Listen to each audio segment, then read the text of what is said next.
Indian super ലീഗിൽ ഇന്ന് Odisha F നേരിട്ട കേരള ബ്ലാസ്റ്റേഴ്സ് 3-2 തകർപ്പൻ വിജയം നേടി. ഇന്ന് 95 മിനിറ്റിലെ വിജയ ഗോളിലാണ് കേരള ബ്ലാസ്റ്റേഴ്സ് 3 പോയിന്റ് സ്വന്തമാക്കിയത്. നോവയാണ് വിജയ ഗോൾ നേടിയത്. മത്സരം ആരംഭിച്ച് 4-ാം മിനിറ്റിൽ തന്നെ ഒഡീഷ ലീഡെടുത്തു.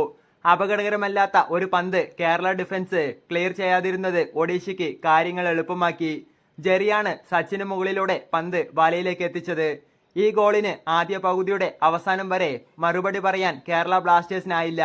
നല്ല ഗോൾ അവസരങ്ങൾ പോലും കേരള ബ്ലാസ്റ്റേഴ്സ് ആദ്യ പകുതിയിൽ സൃഷ്ടിച്ചിട്ടില്ല. രണ്ടാം പകുതിയിൽ കേരള ബ്ലാസ്റ്റേഴ്സ് കൂടുതൽ ഊർജം കാണിച്ചു. 60-ാം മിനിറ്റിൽ കേരള ബ്ലാസ്റ്റേഴ്സ് സമനില ഗോൾ നേടി. കോറു സിംഗിന്റെ പാസ് സ്വീകരിച്ച് മുന്നേറിയ പെപ്ര ഗോൾ കീപ്പറെയും വെട്ടിച്ച് ഒഴിഞ്ഞ ഗോൾ പോസ്റ്റിലേക്ക് പന്തെത്തിച്ചു. വിജയ ഗോളിനായി പൊരുതിയ കേരള ബ്ലാസ്റ്റേഴ്സ് 73-ാം മിനിറ്റിൽ ലീഡെടുത്തു. സബ്ബായി എത്തിയ ജീസസ് ജിമിനസ് ആണ് ഗോൾ സ്കോർ ചെയ്തത്. നോവയുടെ അസിസ്റ്റിൽ നിന്നായിരുന്നു ഗോൾ. എന്നാൽ ഈ ലീഡ് അധികം നീണ്ടു നിന്നില്ല. 80-ാം മിനിറ്റിൽ ഒഡീഷ സമനില തിരികെ നേടി. ഒരു ഫ്രീ കിക്കിൽ നിന്ന് കിട്ടിയ അവസരം ഡോർലിറ്റിനാണ് ലക്ഷ്യത്തിലെത്തിച്ചത്. 83-ാം മിനിറ്റിൽ ഒഡീഷ താരം ഡെൽഗാഡോ 2 മഞ്ഞക്കാർഡ് വാങ്ങി പുറത്തുപോയി. ഇത് കേരള ബ്ലാസ്റ്റേഴ്സിന് മുൻതൂക്കം നൽകി. 95-ാം മിനിറ്റിൽ നോവയുടെ സ്ട്രൈക്ക് കേരളം അർഹിച്ച വിജയം നൽകി. ഈ വിജയത്തോടെ കേരള ബ്ലാസ്റ്റേഴ്സ് 20 പോയിന്റുമായി 8-ാം സ്ഥാനത്തേക്ക് എത്തി. 21 പോയിന്റുമായി ഒഡീഷ 7-ാം സ്ഥാനത്തും നിൽക്കുന്നു.